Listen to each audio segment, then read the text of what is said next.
Hola amigos, buenos días. El día de hoy en nuestro podcast Haciendo Ruido sobre la enfermedad de Chagas en México, hablaremos de la clínica y tratamiento de la enfermedad de Chagas, la cual es una enfermedad crónica causada por la infección de Trypanosoma cruzi. El objetivo en nuestro podcast es establecer el diálogo social y responder a dudas y preguntas de la población expuesta sobre la enfermedad de Chagas en México.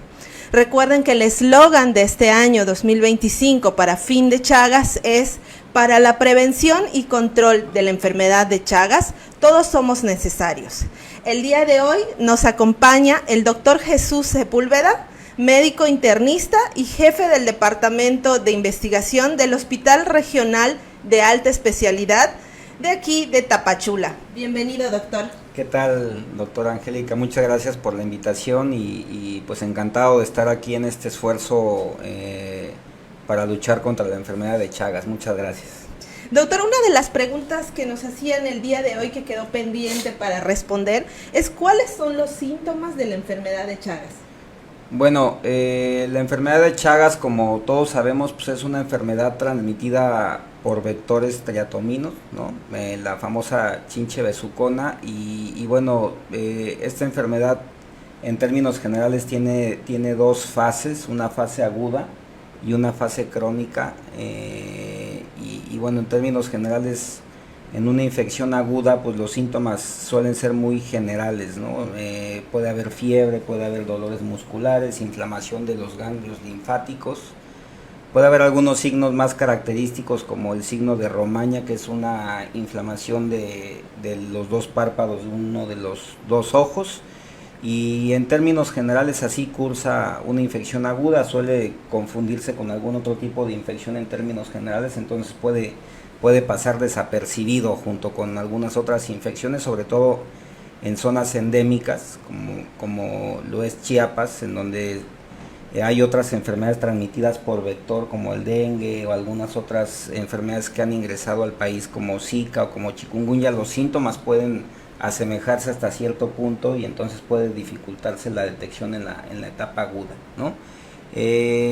Esta enfermedad hay que hacer saber a la población que tiene una etapa crónica y que tiene fuertes repercusiones, sobre todo la afección cardíaca, que se conoce como cardiopatía chagásica, que es como la manifestación pues de más letalidad en la enfermedad de Chagas, y esta se puede manifestar pues décadas después de una infección, ¿no?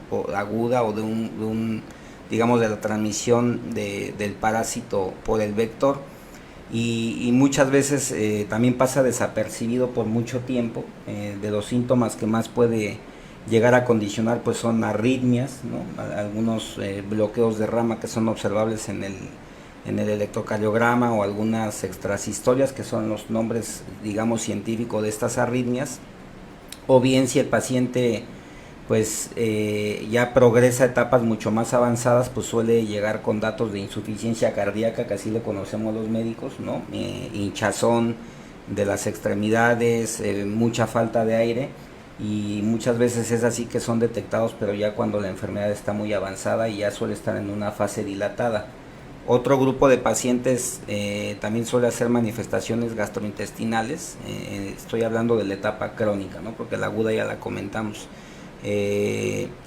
Y esta enfermedad puede hacer lo que se le conoce como megasíndromes, ¿no? Entonces, a nivel del tracto gastrointestinal, pues, suele condicionar un crecimiento del esófago muy pronunciado, un término denominado megaesófago.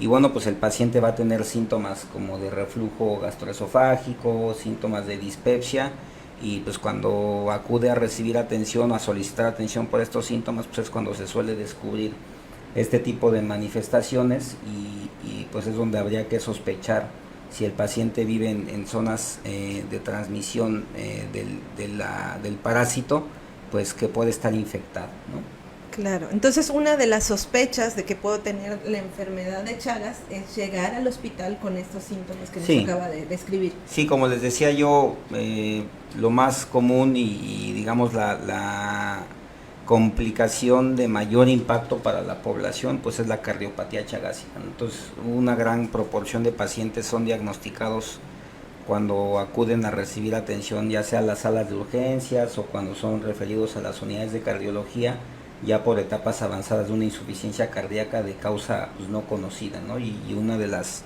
principales causas en la práctica clínica de cardiopatía dilatada pues es la enfermedad de Chagas, sobre todo en países donde hay alta transmisión, ¿no? Claro. Pacientes que llegan a consulta, entonces, ¿han llegado comentando que les picó un triatomino? ¿Una chinche? No es lo más común, no es lo más común. Generalmente son pocos los pacientes que van a llegar refiriendo esto, ¿no? Lo más común es que, como les decía, digo, si lo alcanzan a observar o a notar, y por ejemplo este tipo de podcast sirve para sensibilizar a la sociedad en eso, pues lo ideal sería que el paciente llegara diciendo que le picó un triatomino, ¿no? Una chinche besucona, pero lo más común es que no.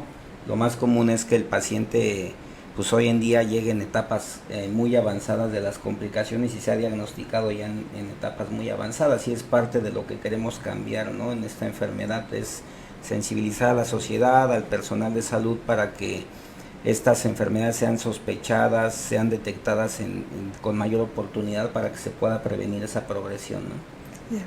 Si tengo una afección en el corazón, problemas gastrointestinales, abortos espontáneos e incluso problemas neurológicos, y he vivido expuesto en una zona donde hay vectores triatominos en mi vivienda, ¿es recomendable hacerme un análisis de la enfermedad de Chagas?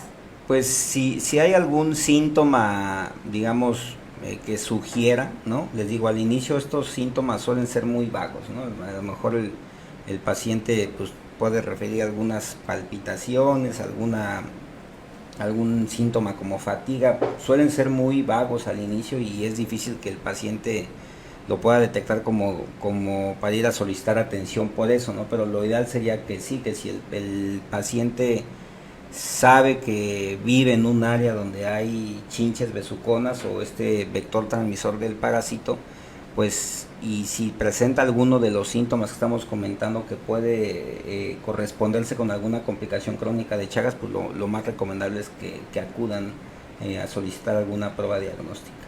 Entonces, ¿hay un tratamiento para la enfermedad de Chagas? Sí, definitivamente lo existe. Hoy en día pues existen dos opciones terapéuticas, Benznidazoline y Furtimox, que son las dos opciones que México cuenta con ellas. Al tratarse de una enfermedad transmitida por vector, cuyo tratamiento requiere vigilancia por las complicaciones del propio tratamiento, por el apego terapéutico, por el tiempo que necesita ser tratado un paciente, como se ha hecho a nivel país con otras enfermedades como la tuberculosis, por ejemplo. El tratamiento tiene que ser supervisado por el personal médico para la vigilancia y registro de los eventos adversos, para garantizar que el paciente esté ingiriendo las dosis que se entregan de manera periódica, y entonces el tratamiento está disponible a cargo del gobierno de México. En este caso es el Senapred el que lo administra, y entonces hay la necesidad de que este caso sea notificado si se llega a confirmar, para que vía, digamos, local, estatal y federal se pueda otorgar el tratamiento.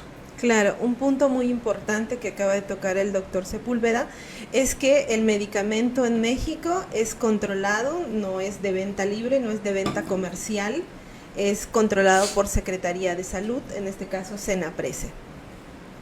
Y la importancia de realizarse un diagnóstico para poder acceder a ese tratamiento. ¿El tratamiento elimina el parásito por completo? Pues en la mayoría de los casos se busca, ¿no?, que se elimine el parásito. Va a depender de muchos factores, ¿no?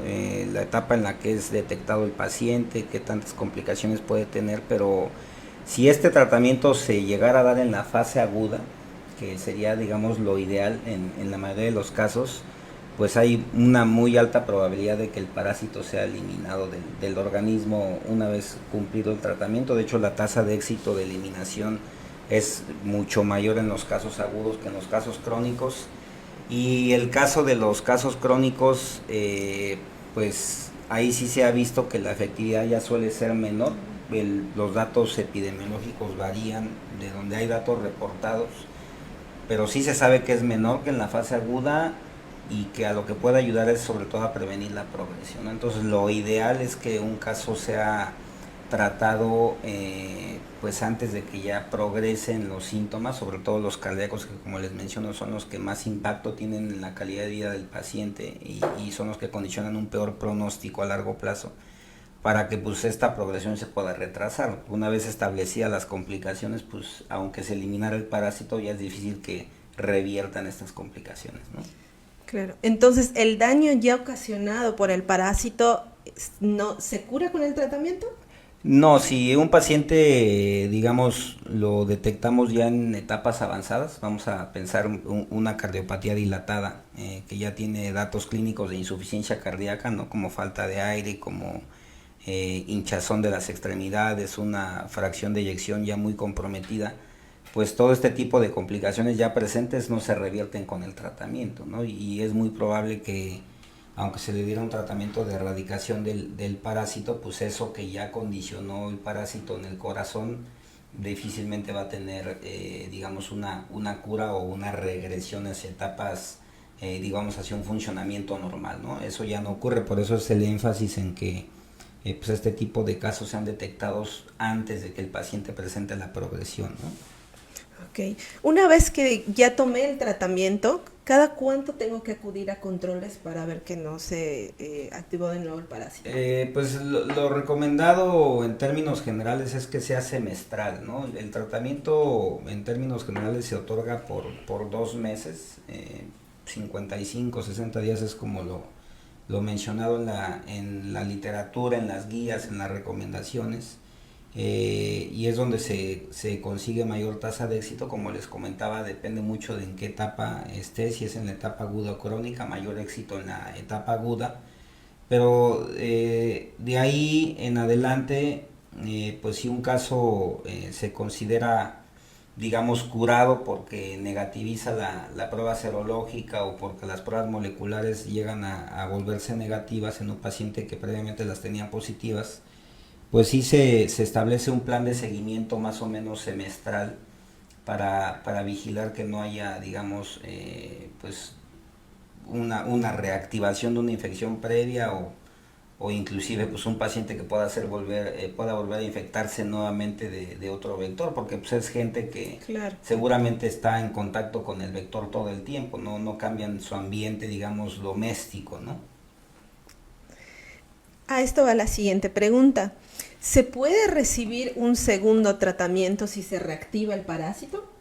Sí se puede otorgar un segundo tratamiento, hay ciertas condiciones, sobre todo en pacientes inmunocomprometidos es donde más se puede prescribir un segundo tratamiento en caso de que se note, digamos, la persistencia de la infección, ¿no? Okay. ¿El tratamiento tiene efectos secundarios? Sí, por eso les decía yo que es la estrategia de tratamiento que sea un tratamiento supervisado por el propio sistema de salud. Generalmente esto se hace a nivel local por las jurisdicciones sanitarias, ¿no? El tratamiento llega ahí y les decía yo, la dosis pues es una dosis diaria. Generalmente lo que hay que hacer es que en el primer mes, sobre todo de tratamiento, hay que estar vigilando de manera semanal al paciente para ver si hay alguna presencia de algún evento adverso, realizar algunos estudios de laboratorio para evaluar que la tolerabilidad del paciente pues esté siendo la adecuada y estar evaluando el impacto que puede estar generando el tratamiento o la presencia de algún evento adverso a cualquier nivel, ¿no? Claro. Ayer tocamos el tema de Chagas congénito también, otras formas también de transmisión del parásito TC de la madre a hijo. ¿Qué pasa si estoy embarazada y tengo la enfermedad de Chagas? Pues a ver, lo que sí se sabe es que pues existe este riesgo de transmisión vertical, ¿no? Eso es otra forma de transmisión del parásito, o sea, de una madre embarazada a un hijo que va a nacer. Y también la otra cosa que se sabe es que hasta el momento los tratamientos existentes para la enfermedad de Chagas, que es Venidazol y Nifurtimox, pues no pueden administrarse en el embarazo. Entonces, en el caso en el que se detecte, digamos, la enfermedad en la embarazada, en la mujer embarazada, pues no se podrá otorgar tratamiento durante esa etapa y habrá que esperar a que el embarazo resuelva, a que nazca el producto y obviamente evaluar si hubo transmisión vertical y pues en este caso habrá que hacerlo conducente en caso de que se confirme la transmisión hacia el bebé, ¿no? Claro. ¿Y se puede amamantar teniendo Chagas? Sí se puede hacer, pues sobre todo porque no es, digamos, un mecanismo de transmisión, ¿no? A excepción de que, por ejemplo, hubiera algún contacto con la sangre, ¿no? Si hay, por ejemplo, alguna lesión en la mama que pueda estar condicionando contacto de la leche con la sangre materna y que esto se transmita al bebé, pues ahí podría haber, digamos, alguna transmisión, algún riesgo de transmisión. No necesariamente quiere decir que si ocurre le va a dar, pero puede ser, ¿no? Porque por el contacto que puede haber sobre todo con la sangre. ¿Se puede contraer al parásito a través del contacto con una persona infectada por la saliva o por relaciones sexuales? No, la transmisión, como bien lo comentamos, pues no ocurre por contacto directo, ¿no? Entonces no hay posibilidad de que por la saliva o por los fluidos corporales se pueda transmitir el parásito. ¿Qué consecuencia puede traer la enfermedad de Chagas si no se trata a tiempo? Pues como yo les decía, es una enfermedad de alto impacto para los pacientes. La complicación de mayor impacto es la cardiopatía chagásica, como ya te comenté, y pues la gran mayoría de pacientes que llegan a ser diagnosticados en ya etapas avanzadas de una cardiopatía chagásica, pues van a tener una miocardiopatía dilatada, van a tener síntomas de insuficiencia cardíaca, de FEBI deprimida, y pues estos pacientes tienen muy alto riesgo de arritmias, tienen muy alto riesgo de muerte súbita.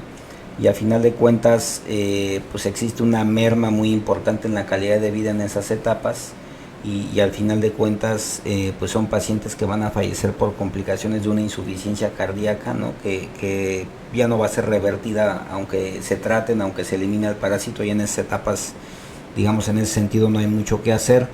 Con las complicaciones gastrointestinales pues también merman la calidad de vida, no suelen ser tan letales como las cardiovasculares, pero la realidad es que pues en términos generales pueden presentarse las dos complicaciones, pero la cardiopatía chagásica pues es digamos de muy alta prevalencia en los enfermos chagásicos crónicos. Entonces pues sí es una enfermedad que merma mucho la calidad, disminuye la esperanza de vida de los enfermos, y por eso es mucho el énfasis en que la población pues esté atenta para que esto sea, digamos, detectado, para que se sensibilice a la sociedad, a todo el personal de salud, y podamos estar haciendo detecciones tempranas, ¿no?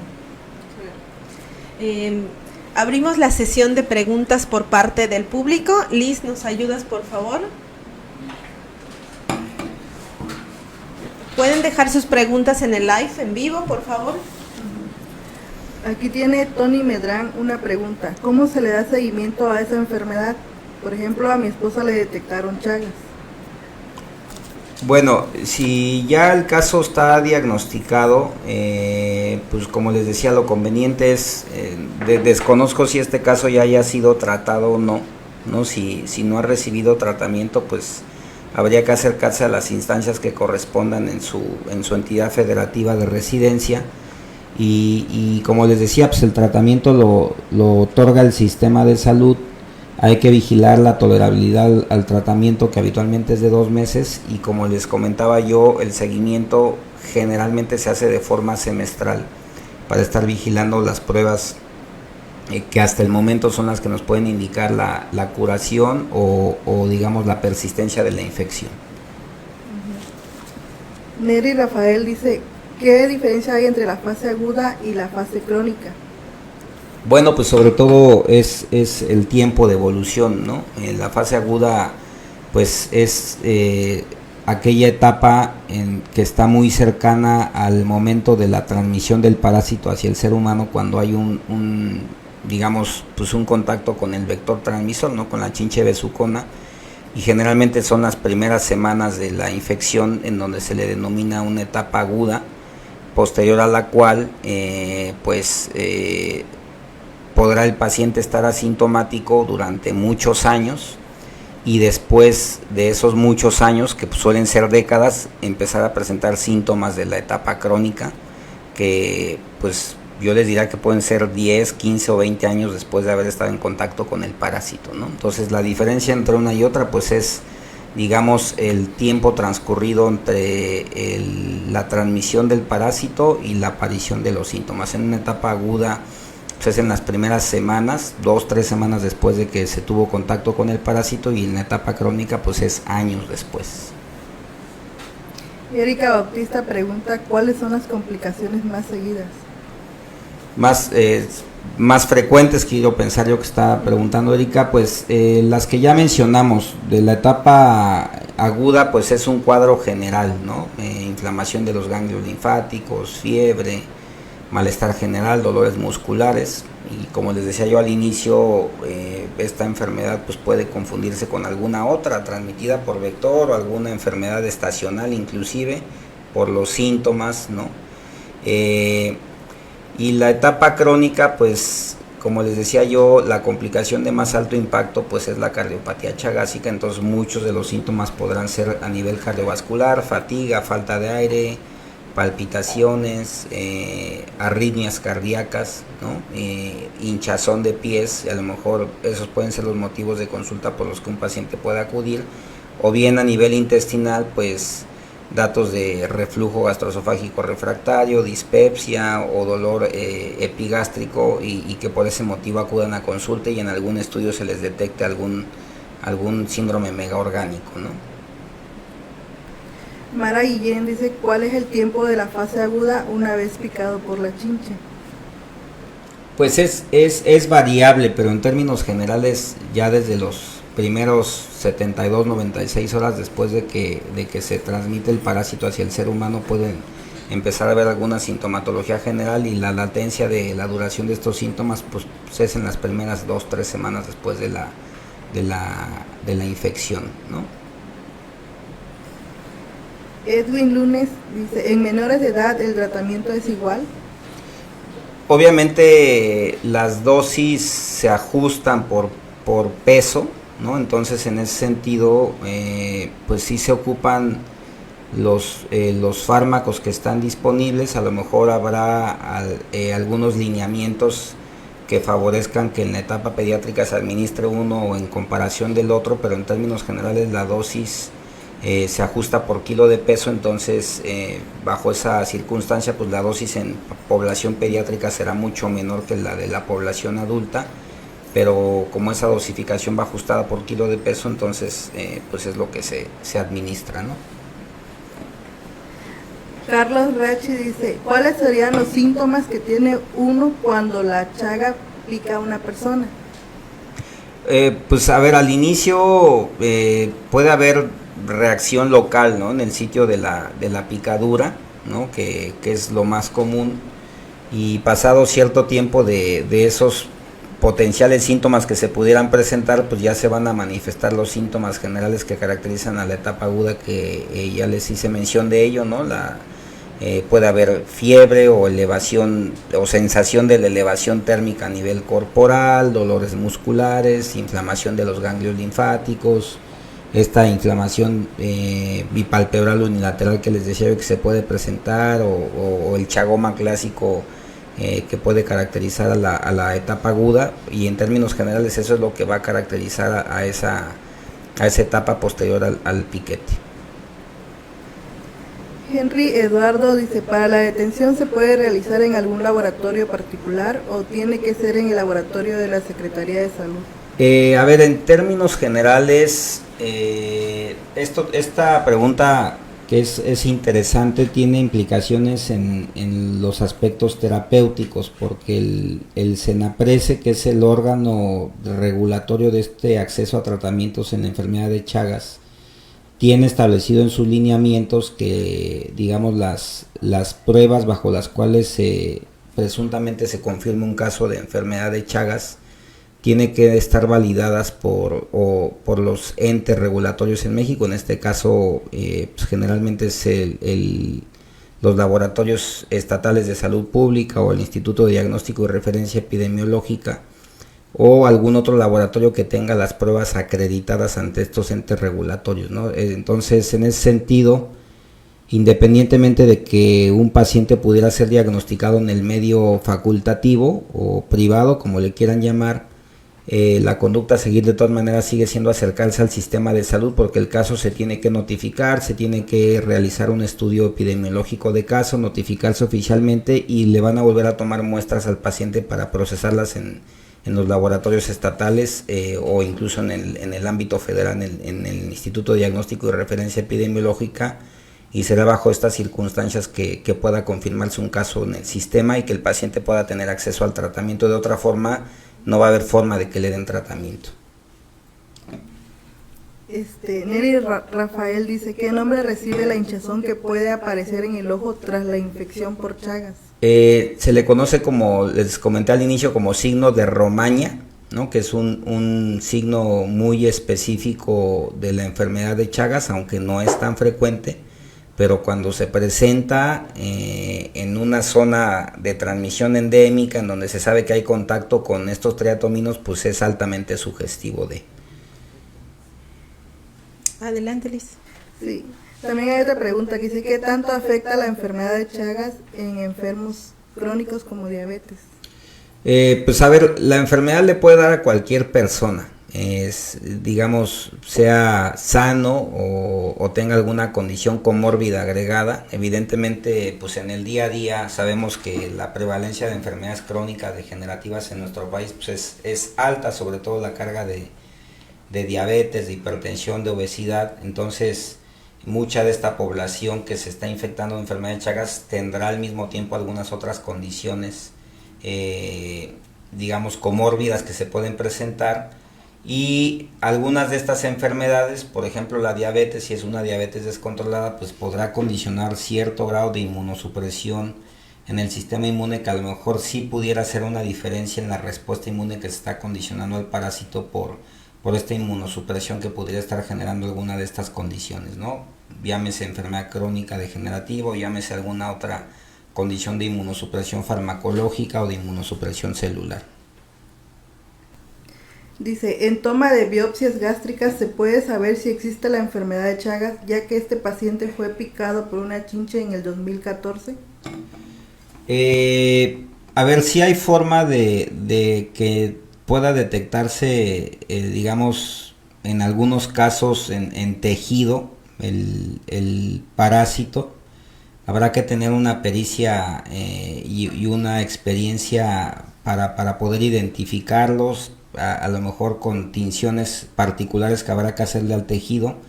De primera instancia, pues en términos generales no va a ser tan sencillo, y por eso es que el diagnóstico se establece con estudios de sangre en donde se busquen anticuerpos contra el parásito o en donde directamente se busque material genético del parásito en la sangre periférica, ¿no? En tejido sí se pudiera ser posible que sí se encuentre, pero se necesita una experticia alta para poder identificarlo, y probablemente no estén estandarizadas estas técnicas para identificarlo en nuestro país.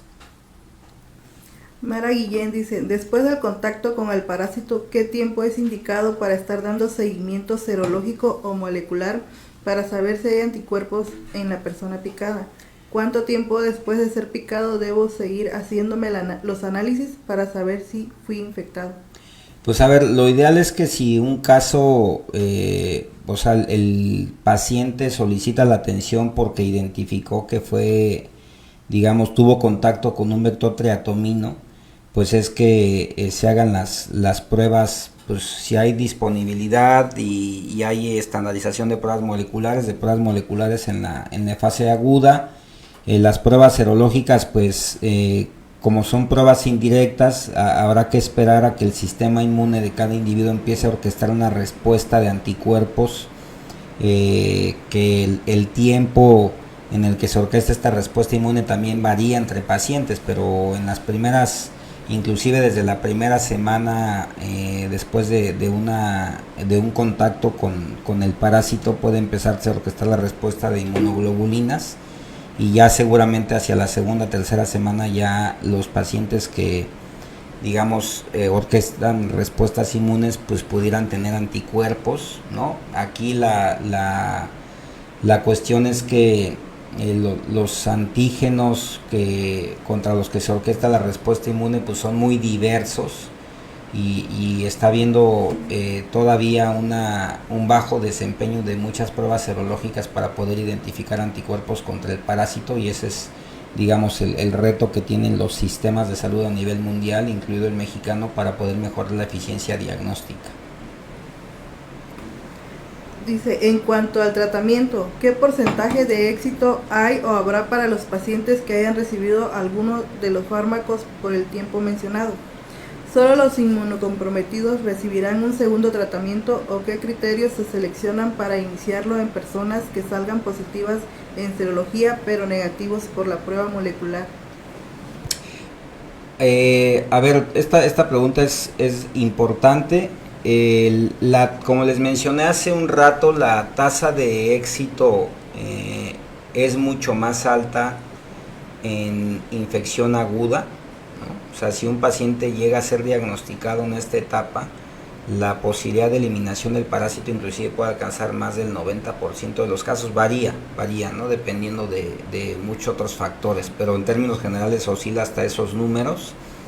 Y en la etapa crónica, pues la efectividad de los tratamientos disminuyen considerablemente, y como les mencionaba durante la transmisión, pues lo importante de tratar un caso en la etapa crónica es sobre todo en aquellos pacientes que no tienen complicaciones, ¿no? En aquellos que no han presentado miocardiopatía dilatada, que no han presentado megasíndromes a nivel intestinal, porque el tratamiento y la eliminación del parásito pudiera estar ayudando a evitar esa progresión. Habrá que estudiar en población mexicana bien todavía esa parte. Y lo de las pruebas serológicas y moleculares que mencionan, en términos generales, el diagnóstico puede ser indirecto por pruebas serológicas, o puede ser también buscando material genético del parásito, pero aquí como existen digamos momentos de parasitemia, ¿no? En donde el parásito puede estar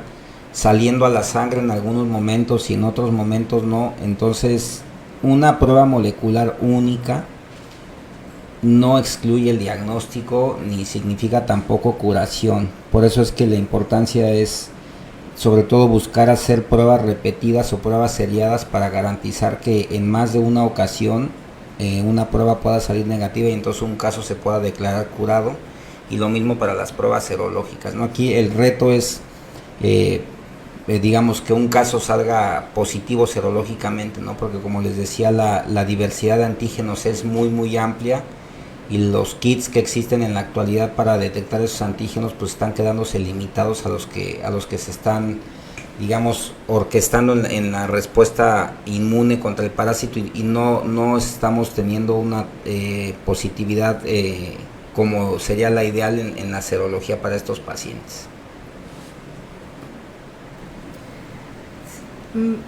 Dice, si el paciente toma su tratamiento y a las primeras semanas su perfil hepático se ve alterado, ¿qué decisión tomar? Bueno, pues aquí es donde vamos a estar, digamos, que les decía yo, la vigilancia de los eventos adversos. Una de los posibles, no el más frecuente, pero que sí se puede llegar a presentar, pues es una hepatitis farmacológica, y si se llega a presentar una hepatitis farmacológica pues en este tipo de pacientes, pues lo más seguro es que haya que discontinuar el tratamiento, dejar digamos un periodo de recuperación de estas pruebas hepáticas, vigilar que esta hepatitis se resuelva después de suspender el medicamento, y después pues habrá que seguir vigilando al paciente si no hubo eliminación, o si es un paciente por ejemplo que está en etapa aguda, pues habría que buscar hacer el intento con otro fármaco, con los dos. Les había comentado que existen dos, nifurtimox y venidazol. Entonces, si hubo toxicidad a uno, pues habría que buscar dar el segundo después de que haya resuelto el evento adverso. Y en los pacientes crónicos, si se está dando en pacientes pues que no han presentado progresión de las complicaciones, pues también habría que hacer énfasis en intentar retratar, ¿no? ¿Qué se puede observar en un...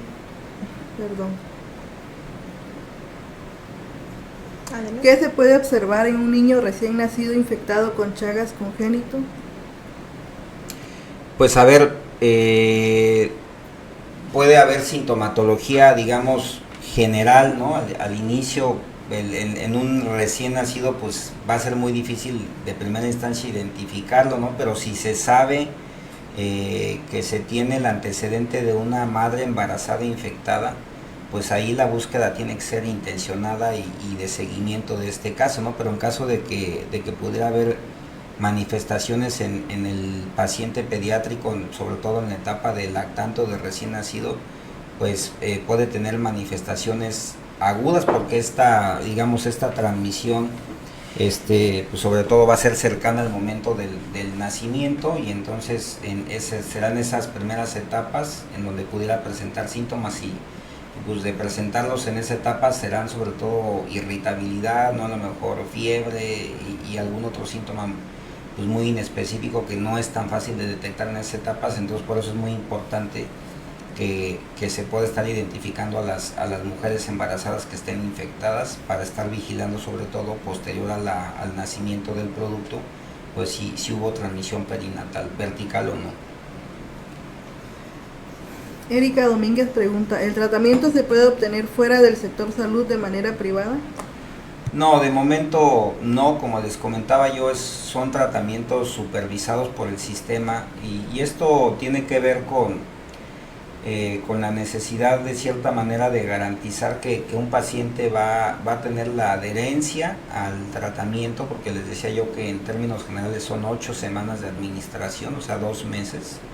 Y también hay que estar haciendo una vigilancia de eventos adversos. Entonces, si esto no se supervisa por el sistema y hubiera, digamos, una prescripción comercial y libre, pues sería muy complicado que pudiéramos estar teniendo rastro de estos pacientes y estar haciendo pesquisa de eventos adversos o de adherencia terapéutica sería más complicado, y es por eso que la estrategia del sistema pues es tener estos tratamientos estrictamente supervisados, ¿no? Blanca pregunta, ¿se puede tomar el medicamento de Chagas si estoy en otro tratamiento? Pues habrá que ver qué tipo de tratamiento, ¿no? Está tomando. En términos generales no existe, digamos, una contraindicación, a menos de que se conociera alguna interacción farmacológica fuerte, que ahí habría que buscar específicamente y habría que individualizar cada caso y definir en cada caso si la administración concomitante de algún otro tratamiento pudiera condicionar interacción farmacológica con alguno de estos dos medicamentos disponibles. Al momento de nacer un hijo de una madre infectada, ¿al cuánto tiempo se le realiza la prueba de Chagas aguda? Porque si se realiza puede que los anticuerpos de la madre alteren el resultado serológico. Sí, pues habrá que dar seguimiento, ¿no? Como les comentaba, hoy en día pues no es loable considerar las pruebas diagnósticas en una sola ocasión, y habrá que estar haciendo seguimiento, digamos, de muestreo intencionado, sobre todo si se tiene el conocimiento de que un producto viene de una madre infectada que no pudo ser tratada durante el digamos el embarazo. Entonces pues habrá que estar haciendo pruebas seriadas para estar identificando potenciales infecciones en el neonato. ¿Cuál es la mejor forma de confirmar el diagnóstico de Chagas en un paciente crónico sin síntomas visibles? Bueno, esa es otra muy buena pregunta. Como les decía yo, el lineamiento nacional establece que el diagnóstico de la enfermedad de Chagas hoy en día en México es por serología, ¿no? Como lo establece el Senapres.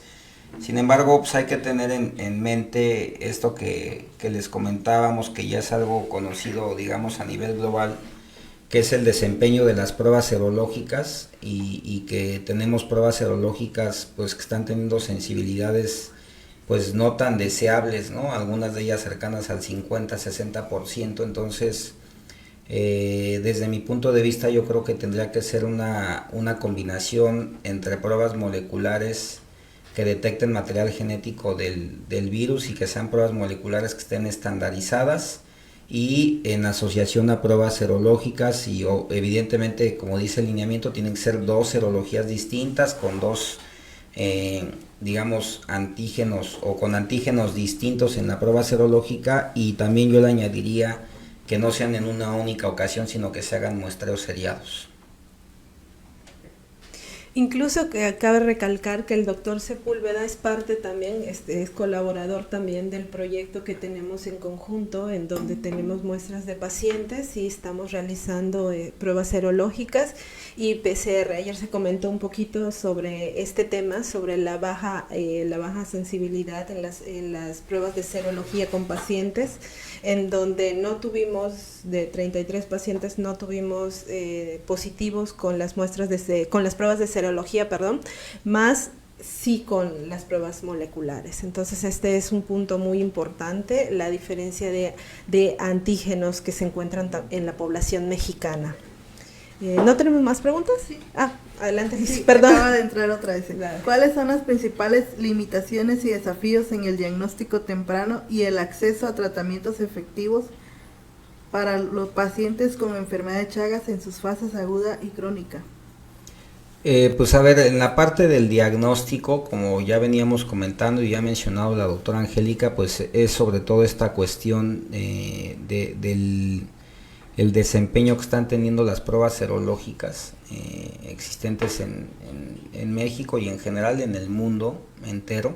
Entonces yo creo que esto pues será una cuestión que tendrá que ir cambiando sobre el tiempo, tendrán que irse estandarizando pruebas moleculares, protocolos de diagnóstico un poquito más precisos, y entonces yo diría que hoy en día la primer limitante de acceso al tratamiento pues es el diagnóstico, ¿no? Si no tenemos, digamos, pruebas diagnósticas que nos estén garantizando detectar cerca del 100% de los casos infectados, pues entonces estamos teniendo una cobertura de tratamiento muy baja o mucho más baja de la deseada, y esto a final de cuentas va a terminar impactando la salud pública sobre todo por las complicaciones cardíacas, que son las que más carga le pueden generar al sistema, ¿no? Bueno, agradecemos mucho a todos los que nos escucharon el día de hoy. No olviden seguirnos a lo largo de la semana. Mañana tenemos a la maestra Elvira, presidenta de AMEPACH y Fin de Chagas. Le agradecemos mucho su participación, doctor, y sigamos haciendo ruido sobre la enfermedad de Chagas en México. No olviden que el eslogan para Fin de Chagas 2025 es para la prevención y control de la enfermedad de Chagas. Todos somos necesarios. Para cualquier comentario, pregunta, no olviden seguirnos en nuestro Facebook, que es GIT Ecosistema y la Salud Pública de Patógenos Zoonóticos. Nos vemos el día de mañana a las 10 a.m. Muchas gracias. Muchas gracias a todos, hasta luego. Gracias, doctor.